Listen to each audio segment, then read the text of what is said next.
Toastmasters and honoured guests.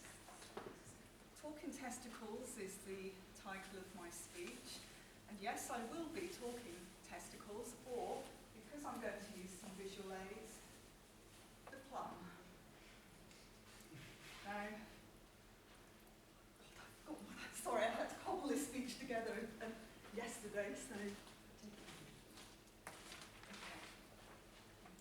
I thought I ought to give you a little bit of background as to why I've chosen this unusual topic.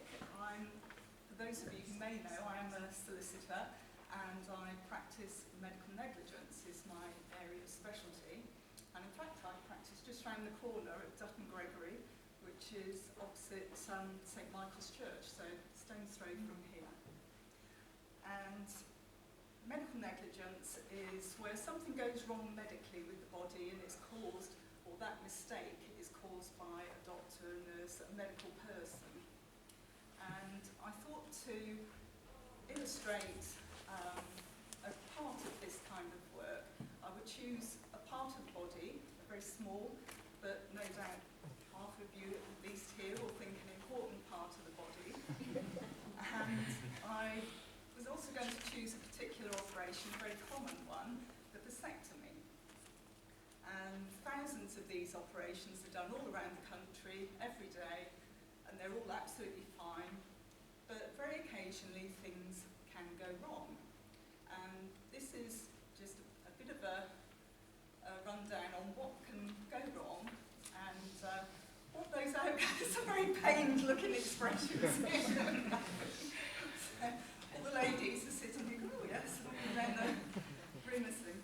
Now, it would be very helpful if I could have a volunteer and see kindly volunteer for me, as I have another visual aid to hold up. So Sue's kindly going to hold up the plum. So, when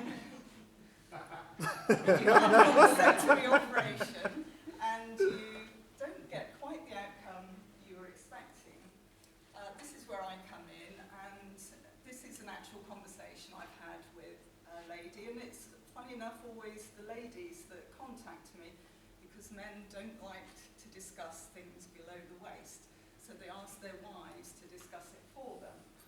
And I received a telephone call from this lady, and she said, my husband has had vasectomy, and not to put too fine a point on it, his balls are the size of melons. This does happen. Would anyone mind coming and holding the melon for us?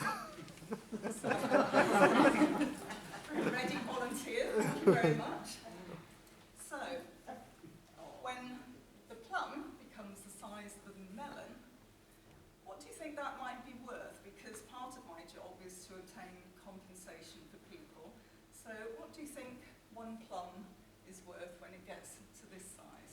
Would anyone like to hazard a guess? A new job. A new job, okay. £5,000. £5,000, thank you, Alison. Anyone else? Lower or higher? How much? £400, okay. Probably worth a million, but I don't think they will pay you more than 10,000 maybe. Okay. 20,000. How much? 20,000. 20,000, okay, thank you, August. So we've got a bit of a range there, £400 to 20,000. The answer actually is nothing, because this is not negligent. Very uncomfortable, very unsightly for the person suffering from this, but it's not a permanent condition.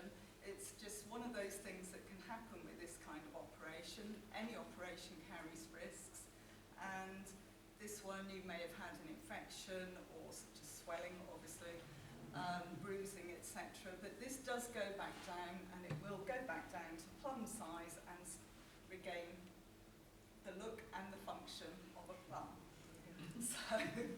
So actually worth nothing. But the flip side of that, the opposite case can happen, where you can end up with this.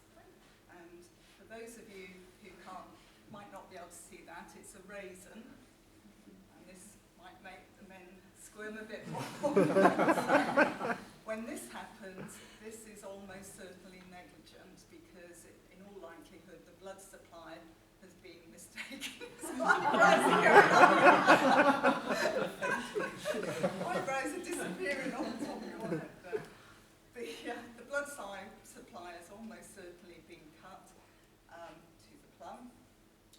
and unfortunately it shrivels up and dies and becomes this size, and it will never go back to being plum size and will never regain the function.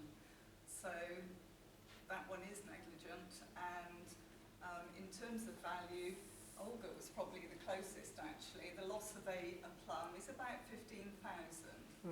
So obviously if you were to lose your plum in other circumstances than a vasectomy, because a vasectomy is a specific operation, you don't want any more children. But if, for example, you had a different operation and lost the plum or both plums, then you would be sterile, and obviously the value of that claim would be much higher. So, but for the purposes of today, we're just talking about aesthetics. So you're probably thinking, I'm never going to look at a plum or a melon or a raisin in the same way again. But if you do, perhaps you'll think of me and Dutton Gregory solicitors.